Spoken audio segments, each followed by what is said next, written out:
Right, quite a bit going on today. Prepping all sorts of different areas. We've got a weld through mix on the go, so we're making use of that. I've prepped underneath this lip because eventually that's going to have a spot weld through for the lower valance. We've prepped the inner front cross member. That's been painted in. That's been seam sealed down those lines, and it's been seam sealed up on its edges here. And now we're into the forward primer there, and we now start to weld through prime the mating edges, including underneath this lip. So we've had the wire brush, there's the wire brush, that's been under just at the right angle. Make sure you hold them at the right angle. If you're doing an edge, you'll find that there's a certain way that it doesn't catch, otherwise it can catch there and then kick this back. So be wary of your angle grinder.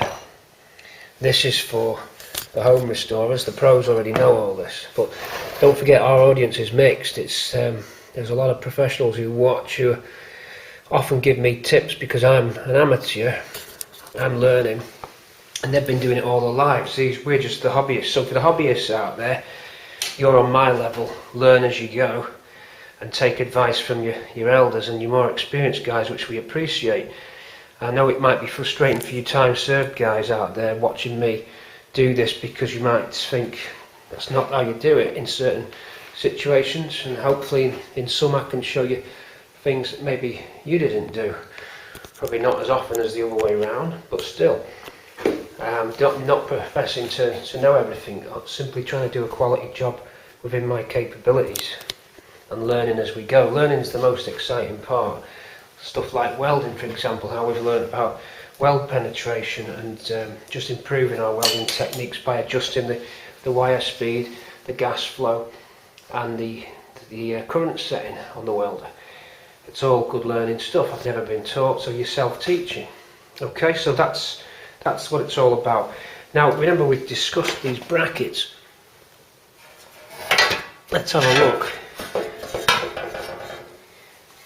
These have had the paint, they've been blasted back, then they've been etch primed, and then we've got the forward brown on there. Simply done it that way because in case the gun can't reach up right behind the back of there.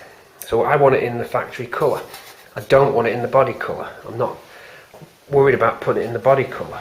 I just want it to look like it was a new old stock panel that went on. So that fits in here. That's that one we just fabricated. That goes in lovely. So you'll see that the gun wouldn't get in behind that bit. That's the reason why. Now we've got to put weld through primer on that bare metal there, and of course it's up there smudging the lovely forward brown, but not much I can do there about that unless I start masking it off, and then that goes the next level up, which I'm not going. Weld through primer on all the mating surfaces, ready to receive these bonnet hinge brackets. The other bonnet hinge brackets just down here finally being prepped. So again, shot blasted back, etch primed, then the forward prime. Sorry, the rust proof first, the etch prime, then the rust proof, then the forward primer, which is the Techno Grip. I think we've shown you the spec sheet on that. Look it up if you're interested in that paint. It's a new idea. I think it's a new idea.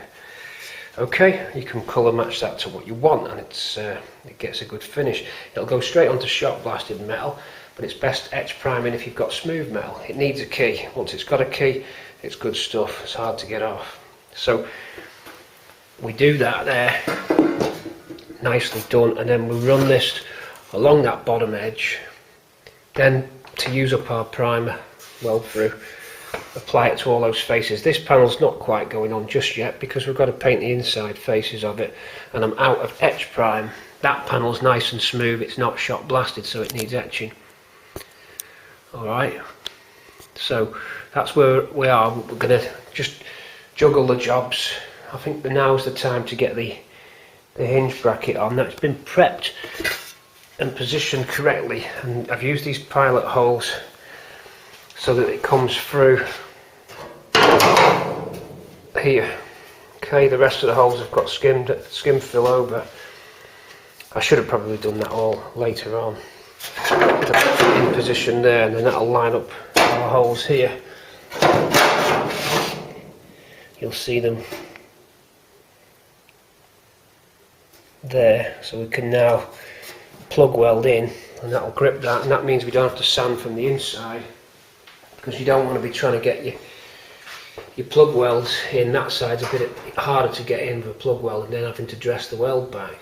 And of course, with plug welds, you can't always guarantee the plug weld is invisible. Sometimes has a crater, in which case you go over with a metal filler and then sand it back, which all in that area from that side anyway is trickier than just plug welding from the other side. Of course, when I do plug weld it, it's going to penetrate through it and leave a little dimple which you have to sand off. But that's the principle of operation. Etch prime on the front of that panel to stop it flash rusting. As I say, forward primer around the back of it, so if you used to look round here, what you're going to see is when the engine bay's painted silver fox, you'll get like an overspray effect, and behind the overspray will be the primer brown. That is the target I'm going for, because that's how I found those hinge brackets with that effect on. But I do believe it was changed and the whole cars were dipped in the colour paint later on in the years of the cars. Correct me if I'm wrong on that. It's supposition at the moment, but it's the plan that I'm following. It's an achievable plan, and it keeps my momentum going, and there's no chance of any rust. It's just down to individual OCD detail, and you know my level. It cuts off enough so that we can progress. Some OCD can hinder you to the point where progression becomes ridiculously slow and nothing is good enough, in which case you're actually stuck, and it then becomes a problem. It's like anything. All qualities are good till they become a problem, and they interfere with your day-to-day life or your project deadlines, and then it becomes a hindrance as opposed to a benefit. So it's knowing that point where to stop, and if you can't stop, you have to find ways to stop, which requires various counselling or just practice, or acceptance is a good one. Just accepting that perfection does not necessarily exist within the time scale that you want.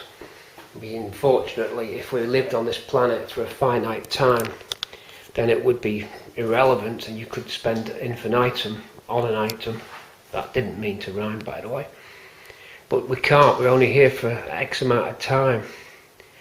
So you have to make use of that time and ask yourself what you actually want to do.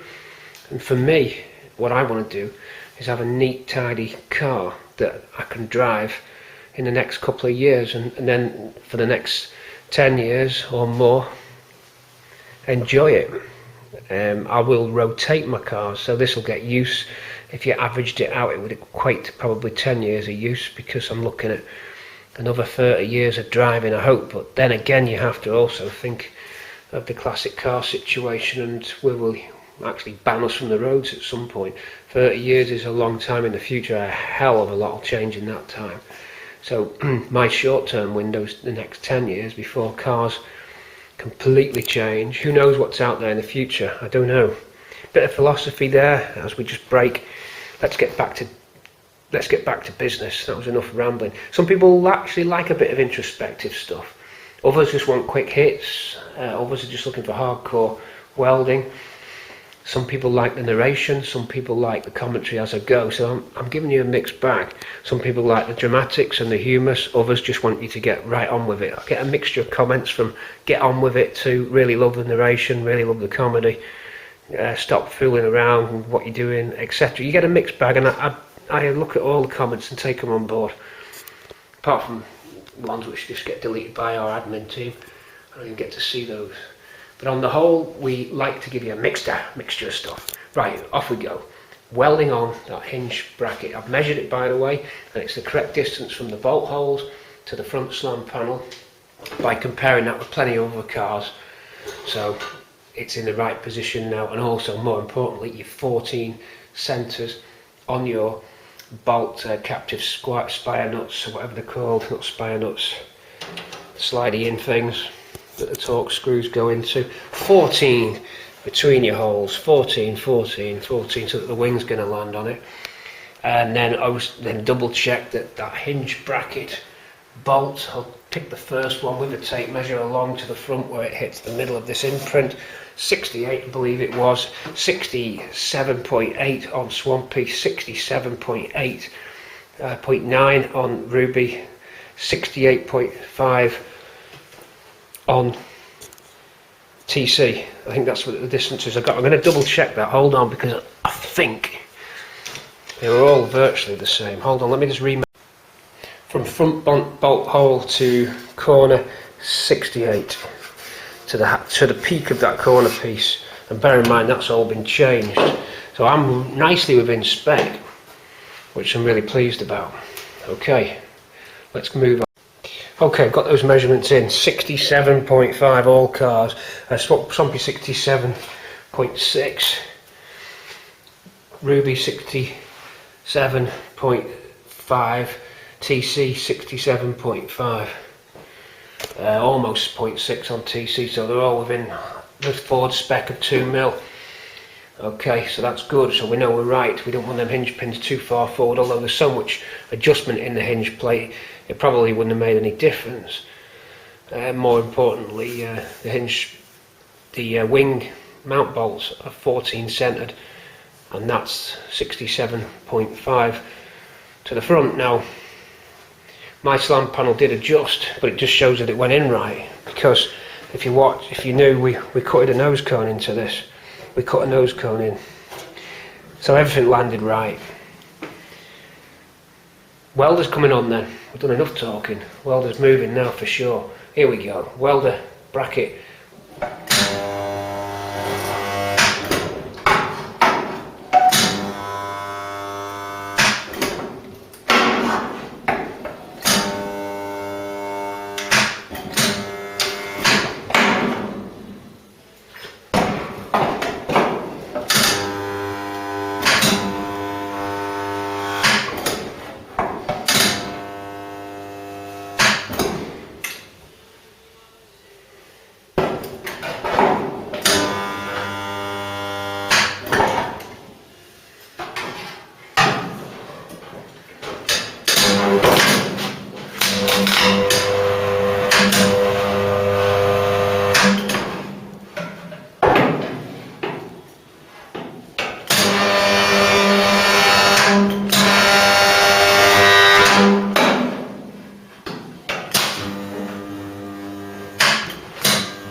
You have to rest after that. I do weights at the gym, but still gets you the weight of that spot welder. However, it really pinches the metal up nice, and because we've cleaned and weld through primered, we're getting them to take every time almost. Sometimes you just got to woggle the probes just so it breaks through. One more little end one to do. Keep you running for that. Just on this end.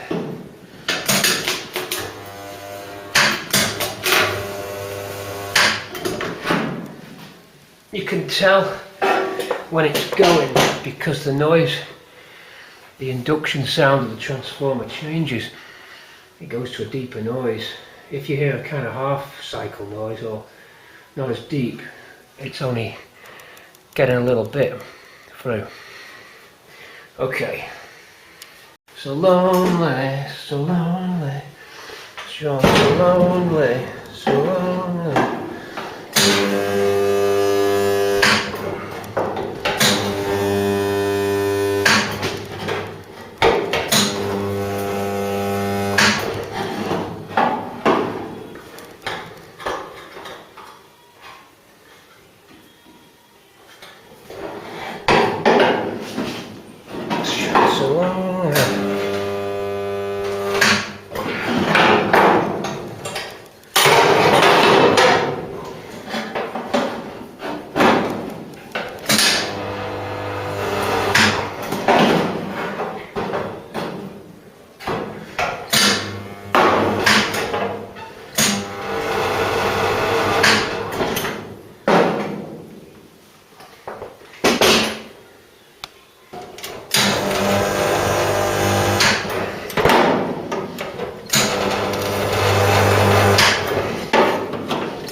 detail the bracket for the washer bottle into the little recess there.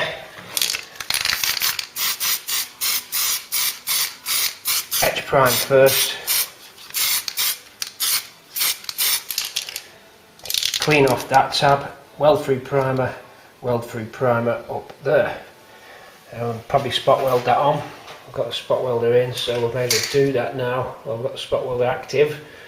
Quick clean up of that. In fact, actually, we're going to do getting some paint on this area now for the next bracket.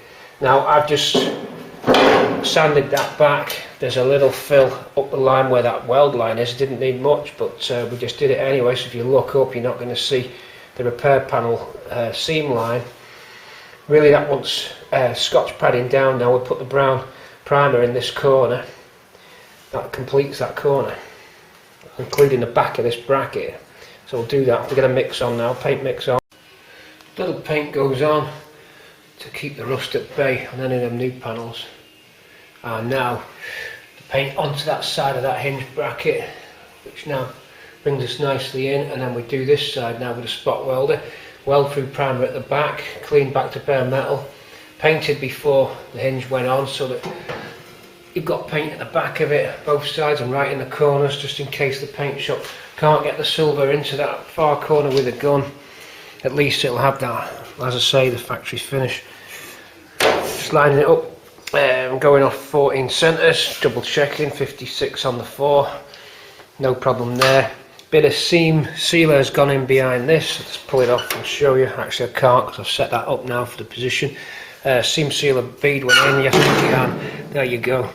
Because you wouldn't be able to get that seam sealer in once this is on, so remember to do that first when you're reconstructing it, and also right up into that corner, so you're totally airtight inside the car. We'll do it from the back as well. Seam sealed and then a factory paint on it. Lock that back in place, double check the measurement now.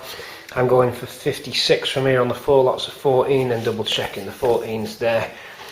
Push it against here. Looks like there's a little bit of metal missing there. I'm not quite sure if this apron should have continued, or that indeed should have continued. It's not a big deal to make the extra piece if indeed it's missing. Getting ready for the spot welder. Just waiting for that weld through to dry off. It's nearly done, and that can get spot welded, assuming that the spot welder arms are going to reach into that area. I think they will. I'm hoping that they will. If not, then we're talking about plug welding it. In this case I'll plug weld from the back, then I'll fill those remaining 4 original drill out holes off it, because it's a lot easier plug welding from the outside rather than the inside out. So we'll do that. That paint goes on, as I say, just to stop flash rusting, just because we could. Some of it won't come off. There's areas under the bulkhead which are already ready to have the complete finally finished paint on them. Well, that gets another coat under the dash, can stay as it is once we've seam sealed. The shot blaster's not going in here because it's already shot blasted, these 2 panels, so there's no need for him to go in again. That means I can seal up the ridges after I've put some anti-rust paint on all the seams first, then lock it in with a seam sealer. Welded the dash brackets down. Dash is nice and solid now. Dash slots on very nicely. The final front fascia of the dash drops on. We've got the exact measurement. I made sure, double checked the dash measurements, measuring from the floor up to make sure it's parallel and level with the car, and that the dash surround, I'll show you what I mean by the dash surround. That's that coming up now there. That slots straight on like a beauty. Absolutely perfect alignment. Just at the back of it we see our new old stock bonnet, the one off the crashed Portuguese car. This bonnet was, the bonnet on the Portuguese car must have been really smashed. They put a brand new bonnet on it, new roof skin, new wings, new quarters, everything bar the floor pan on the Portuguese car. But the floor pan on the Portuguese car was rippled like this. It was hammered, smashed down straight and full of bog and filler, and then it had rotted. It was messy. And as I say, there's no logbook, no ID, no engine, no papers, left on drive. Destined for parts, saved me a fortune, no regrets. A lot of people asking about it, why break it? well, go and find the engine, logbook, all the paperwork, documents, convert it to right-hand drive, and get it registered back here. Then if you want a left-hand drive car or a right-hand drive car, it's a good body shell, and then unpick all the crap brazing that's fallen to pieces, kick the back wings and let the wings fall off because the brazes all fall into pieces, and then you just as much work as doing this car. So that's why I'm talking a bit fast, because I was a bit annoyed about some of the comments on that. Okay then, let's get some paint on. Let's go. No, spot welder. It's spot welder. What am I on about? The fume. It's the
right, rest of the spot welds to go in.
We need 2 coats of the weld through on here. We'll let it test 10 minutes between the coats.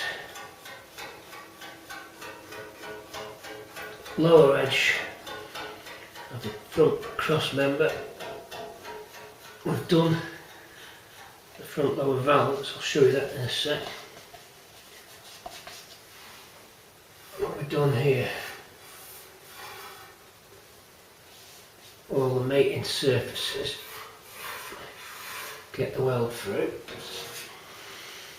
Check up there, that's yesterday, so that one's one more.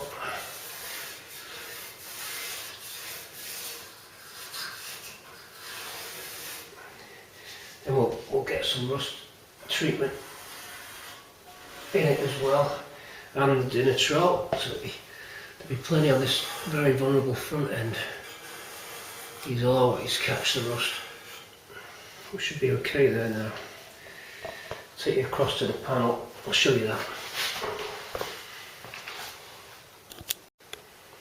That panel's been painted with the internal colour scheme, and then any contact area there we've just weld through primered. We're ready for tomorrow to make that up with that. And then the brackets are on, seam sealers in some of the hard to get places. And then we prime any exposed metal with that brown primer. Gives us an idea of what the finish is going to be like as well. It all comes off, apart from the hidden bits. Okay, I'm going to call it a day for today. We'll move on. We'll see what tomorrow brings. Okay, and the next evening on the car, we just saw me prepping up the panel, and now we're getting it ready to clip it in place. It's that good a fit, only takes one set of locking pliers to hold that down. Now, tape measure's been out. We like things parallel, so I've gone from end to the corner 98, and then on this side 98, sorry for walking fast there, 98. So evenly landing in the middle of this panel, assuming that that panel is bang on in the middle of the car, then that makes the valance bang on in the middle of the car. However, we shall now do another double check by going between the radiator brackets, and that will give us the halfway centre line of the car. Because it's symmetrical from that point, you can also get it off the bonnet closing post by dropping a string line down, assuming the car is lying level, of course, for the string line, but we're looking at the centre. There's not much in it, a couple of mil. It's just so that the wings land where they should. We shall now get the wings and just double check that we're happy before we apply the spot welder. Spot welder waiting, get ready for it, in the wings to go on. Sorry about that, couldn't resist that joke. Rubbish, isn't it? Wings, check, double check, and then begin our exciting spot weld. You'll see how the prepared areas now look.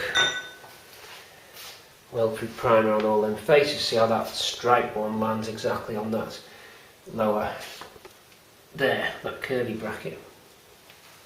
You'll see the flash rusting just there, and you'll see some of the primer that's gone on just to, I could keep saying this, it's only to give me a guide so I can spot things I might not have seen. You'd be surprised how camouflage things are when it's bare metal. As soon as you put a primer on, this is an etch primer, you'll start to spot things you might not have seen. Gives you a chance before body shop or any other works to rectify it. So the blaster man takes all this back off, as said, other than the areas he won't be able to reach, which will then be in Ford's brown primer, because I'll put it on. For example, the panel through those holes, some paint will go through there. This camera's just gone mental, it's not having it. The silver fox will get through those holes, but that's what we want. Okay, wing first, just to double check. Right, I don't think we're going to have any problems with the valance in the position that it's in. Just look at that lower valance to bottom wing. The tabs are a little bent out, so it's slightly pushing on that wing just a little at the bottom, but that's just the wing mount tabs. But we've got the same snug fit up on both sides, with both of the wing mounting brackets about to land just under that square. The same on this side. So everything is lying symmetrical from what I can see. And that will now satisfy that we can spot weld on. That's what we're going to do. Starting to look like a car now for episode 11. A bit more primer's gone on. We'll continue with bits sanding down. We've been just scotch padding down, sanding down, and slightly infilling any areas where we've had some joins. Example here, where two pieces of metal are joined together. That was for the headlamp surround splice job that we did, with half a new piece and half original Bramble's metal. Again, some of the little touching areas around here. A little bit of the metallized filler. Let me show you the type of metallized filler that I've been using, just so you know. We always try and recommend the products from various different topics and supplies that we've used. I'm looking on my getting untidy paint bench, trying to find you the glue. Not even glue. Is it hidden behind here? No, it's not. I don't know where it is. It's gone AWOL. Should be a tin. I believe it to be down in the filler department. Yeah, it is. Okay, dinner trolls. Filler Alyasoft, 60/30 Alyasoft. Okay, been using a bit of that. That was googled up pretty good. I got that from Frost. You may find that on eBay. Dinner troll products are pretty well stocked by a lot of people, but I just put an order in and put it on my shopping order that I did when I was getting some more parts from Frost. So here we go. We're ready now for the spot welder. There's our arms. We'll make sure that they're going to work because we've got a choice of arms to use to get this just how we want it.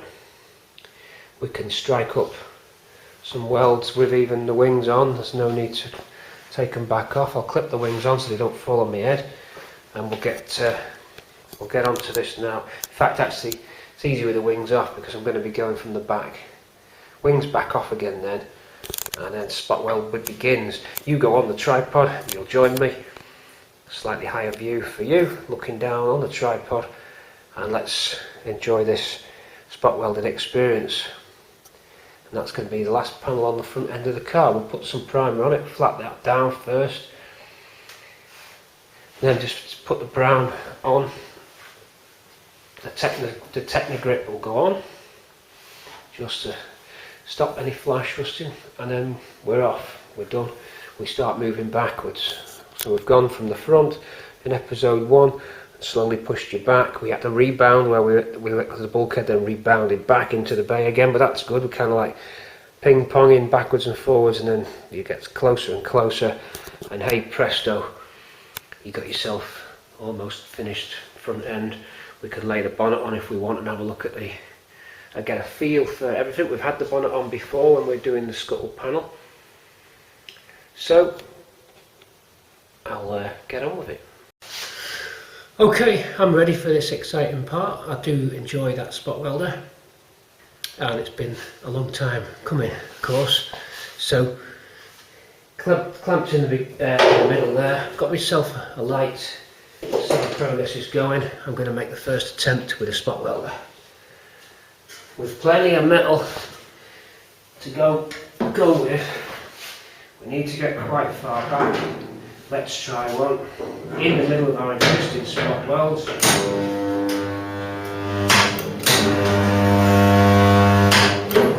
Our first one is in. Let's have a look.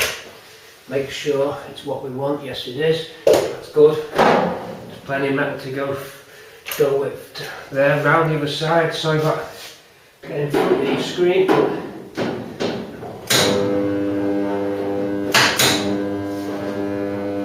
Bear in mind we've got to get through 3 layers. There we go.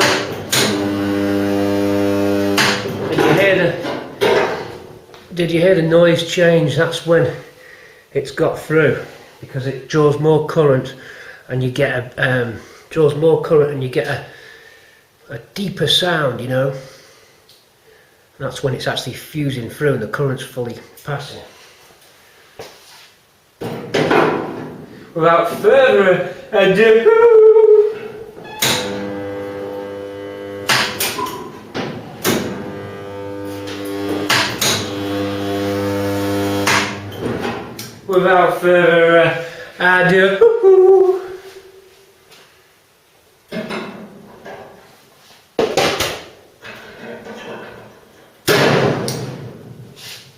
right, I've put some on that front edge just to hold it. I'm going to now do the ones down, which do need the long arms and the wings taken off. So I'm going to take the wings off, because for these front ones I've got another set. I'll just show them you.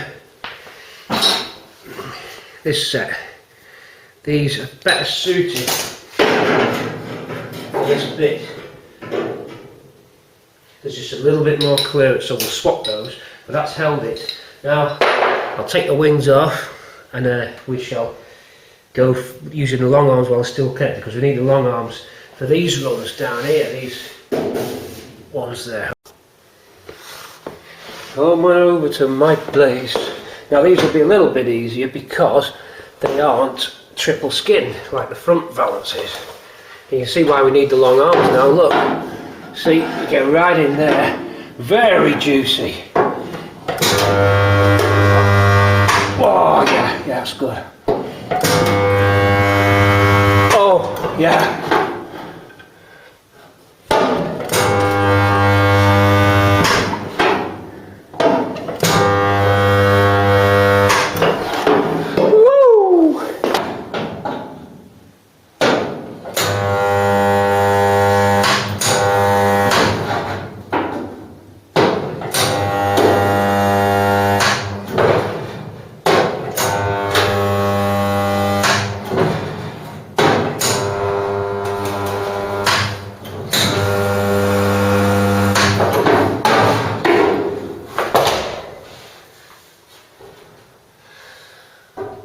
Solid. A nice, hang on, crawling across. Whoa! Solid, a nice finish for the factory.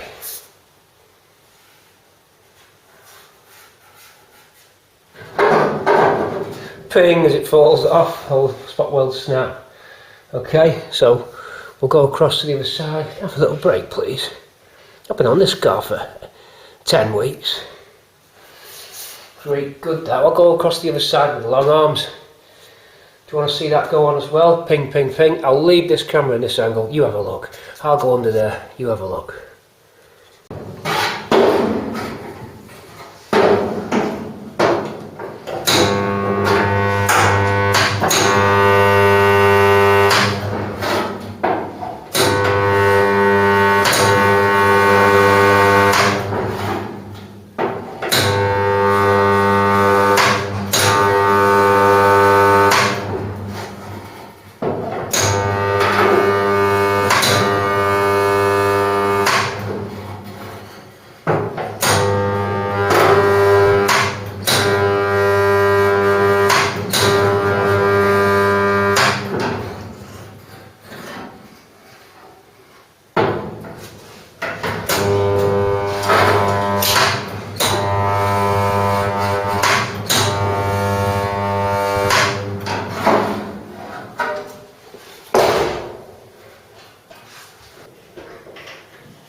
Right, nice tight on that bracket, on that clamp.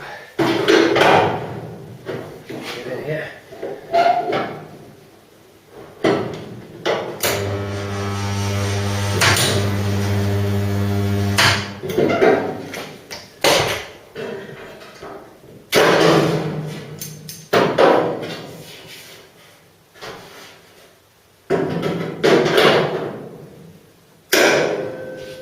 Around the other side we go.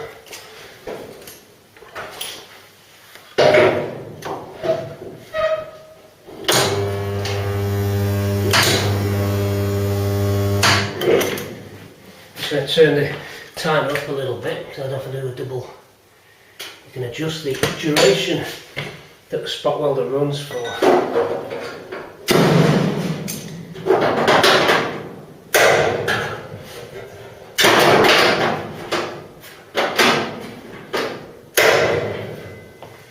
Okay, all I've got to do now is the infill pieces. Infill the 3 existing spots.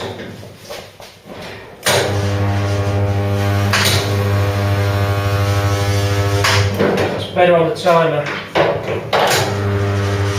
Oh, these are just going straight on.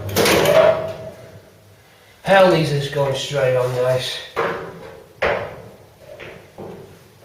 That's what the hell I'm talking about.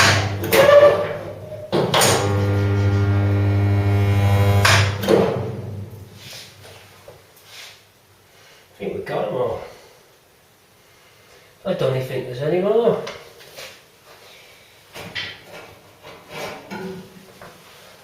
Although strictly speaking, we should be triple those ones. Go over the existing ones now.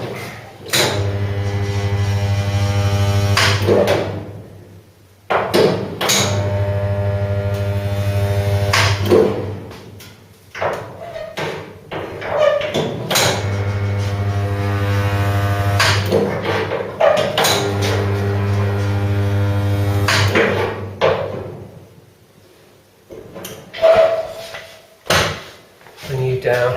So that's going good. I'm going to bring the camera down so you can get a bit of a better look at the weld in action. It's such good clean metal. It's rare you get a chance to get such nice good clean metal very tightly together without any rust or stuff in the way. Just that weld-proof primer really doing the business. Come on down, I'll show you a bit of a close-up view. Boom!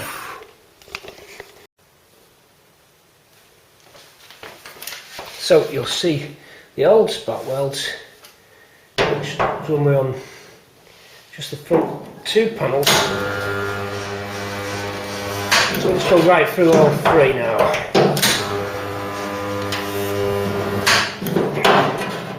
And finish those off. Last one there. And that concludes that. Oh, one at this end.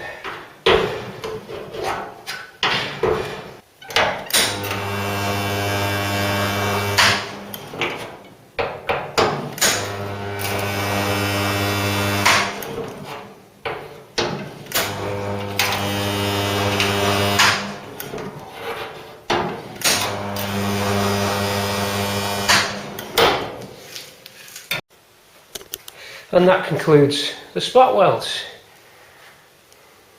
On very solid.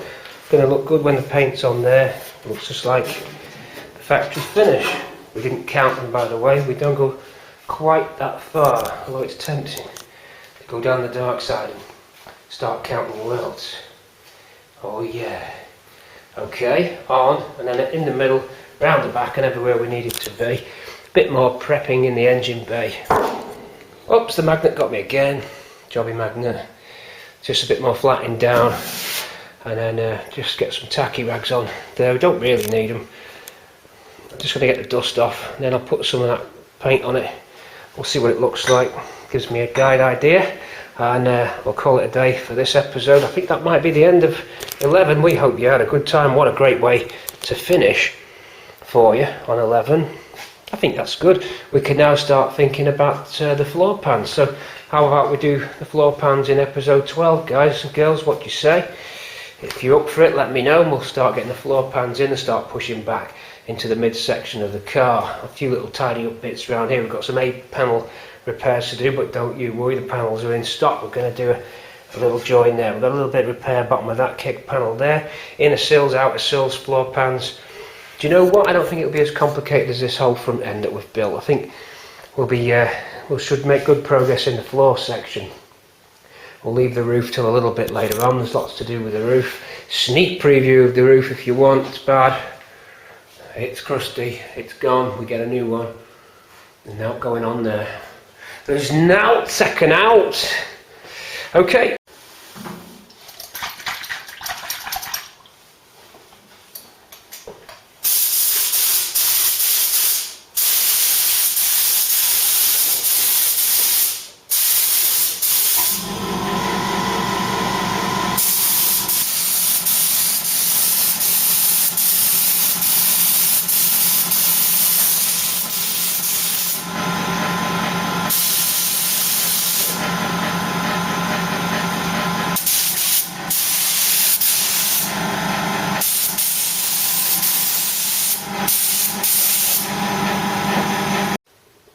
It's 5:15 and time for the evening's work.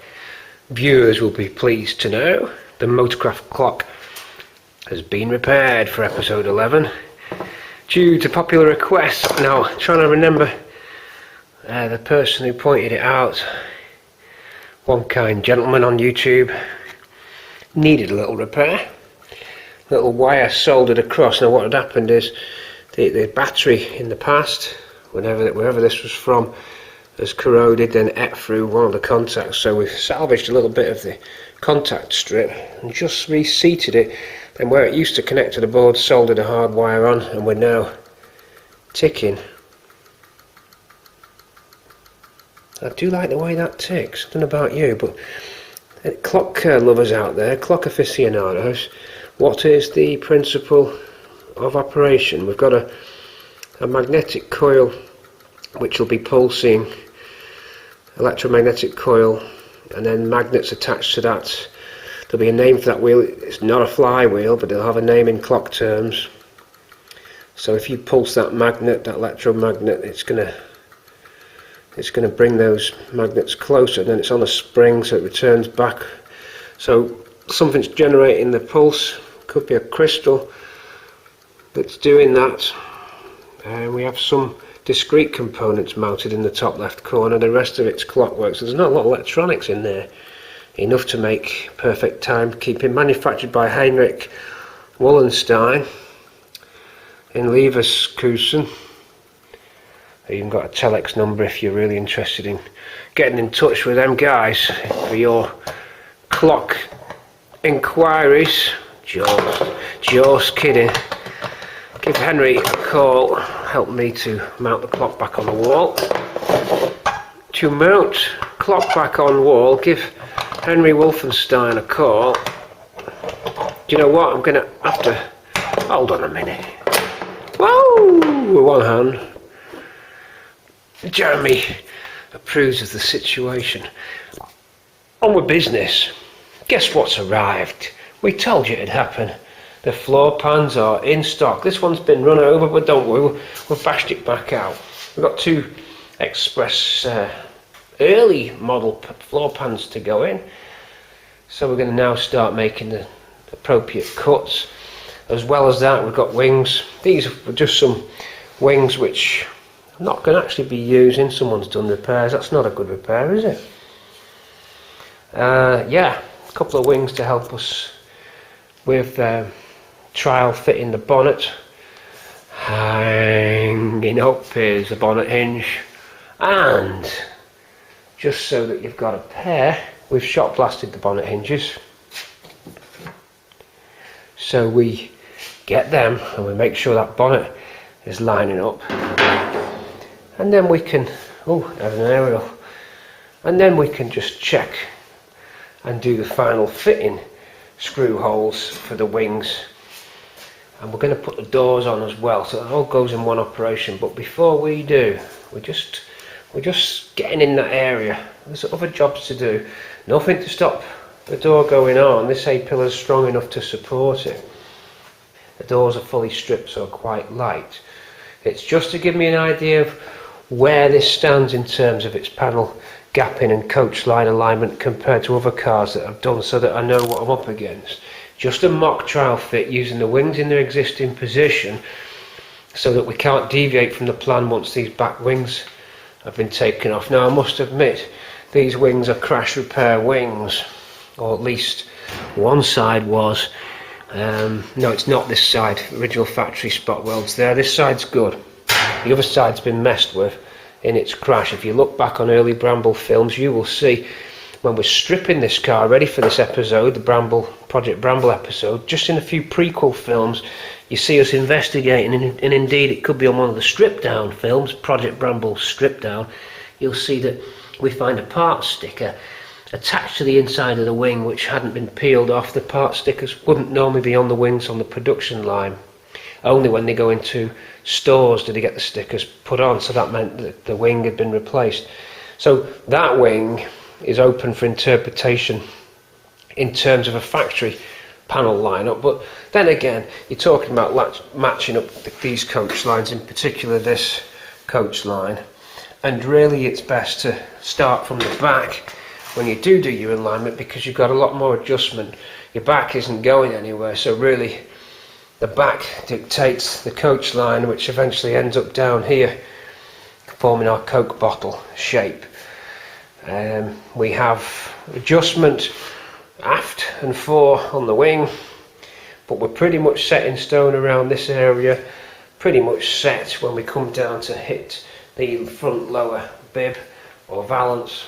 So we do have a degree of adjustment, especially on the door gaps. It's probably the hardest bit to get right. So we're looking initially all right from gap to scuttle.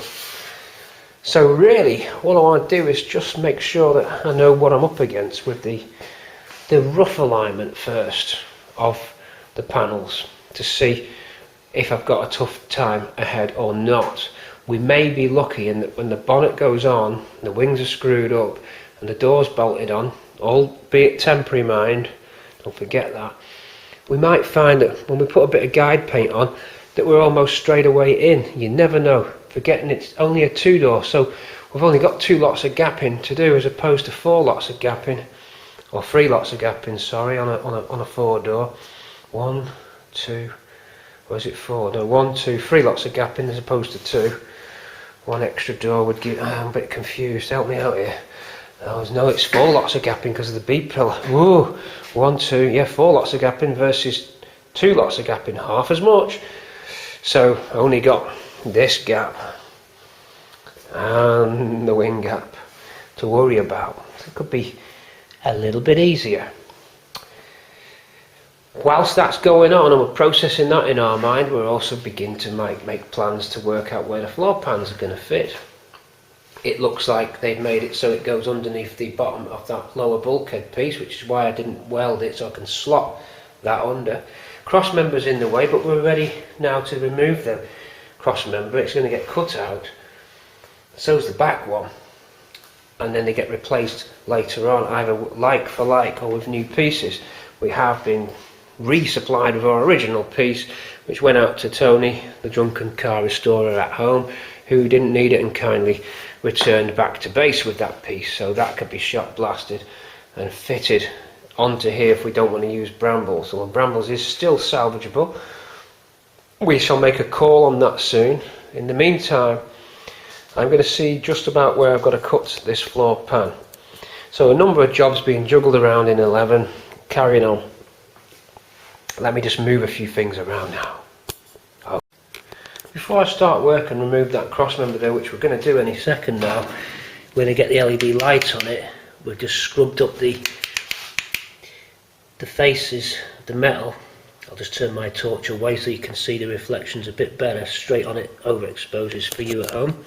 But before we take that off, that is to mark the spot welds and drill it and lift it, I've just taken measurements across some important areas. So sill lip to lip, so that's the lip on the door rubber lip across to that side of the car, following the beam itself we're getting 136.4.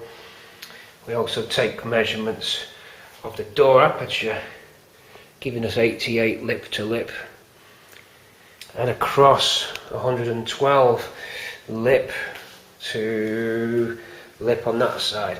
Other sides varying, so I'm finding the maximum error of 4mm when you swap sides. So that side's got up to 4mm differences between some of these measurements, and it could well be that they went outside the 2mm tolerance, or it could be that the tolerance is non-critical on such areas as where panels overlap each other. It could be down to pressing, irregularities or anything.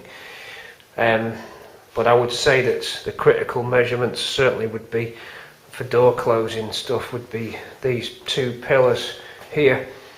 So really we want to be working within these to 2mm. We can always lose 2mm that side, or we can go 1mm in this side and 1mm out that side, which would then give an error of 2mm across, which would fit the 2mm spec, which is listed in the Ford book. I haven't actually got it here, I'm going to dig it out, but we've got the Ford jig book, which gives you all these dimensions actually. But I'm just taking them off this raw data, off the actual car itself. So we are going to remove some key structure now and in the floor, and we need to make sure that if we do move anything, that we know where we should end up. I don't think it's going to make any difference. I don't think that there's just enough structure in that sill just where taking this cross member out should not kick that A panel out anywhere, because the A panel is pretty strongly connected down to that bulkhead which we refitted, which in turn is connected to the transmission sill, so you've actually got strength. That's never going to move out. We know where the sill's supposed to land back up, so I'm pretty sure I can do this. Take out the entire cross member. I mean, I could cut it in the centre and only work this side as well. There's no real advantage in taking it out both sides, except to keep it in one piece. But because we're replacing it, it doesn't really matter that we slice it. It's just that my instinct tells me not to slice it. Those circular holes can always be repaired, and the actual panel itself is workable. If we had nothing else to go on, we would be repairing that piece.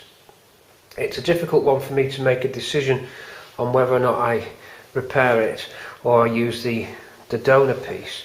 That is a tricky question, which I need to give some thought to before I do anything.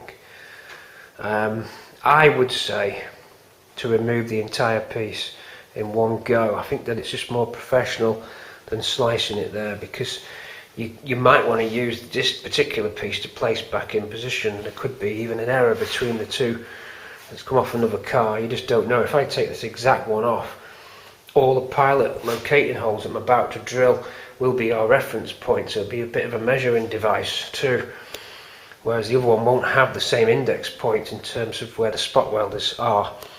So for that reason, I'm going to take the entire piece out. I think it's much more professional to do that rather than slice it. Now, I know that I've mentioned on the films about the ease of spot welds coming out if you're slicing metal that you're not going to use, and that applied down by that bulkhead on the earlier films if you watch. But this piece, it's too important to do that. So we're going to take our time. It's going to take about, I'm going to time it. We've got the Motorcraft clock connected continuously to the wall, so we can see what time it's going to start at 5:30, and then I'll go back. I'll tell you how long it took. So a 5:30 start on our floor cross member. Wish me luck, everybody. I shall now marker pen out all the little dimples, give you a little bit of a preview halfway through rather than take you through the whole process. Let's get you through there. So book your express ticket now. This train is not going to stop. This is a direct service from one side of Bramble to the other. First class compartments are situated at the front of the train in carriages A and B. Dining cars situated in second class carriage F. Snacks and refreshments available on board. Take this opportunity now to get yourself nicely, suitably refreshed. A bit of the old amber nectar, a bit of cockfosters. What's your tipple? A little JD on the rocks, maybe straight, who knows? Could be an Italian coffee. We know some people there leaving us comments on the Italian coffee. Great stuff, Lavazzo, very good. What's your tipple? Lemonade, Ribena. We've got some young audiences out there too. We welcome father and sons watching out there as well. Appreciate that. Hope you're learning, hope you're enjoying. Enough rambling, Pete, come on, get that out.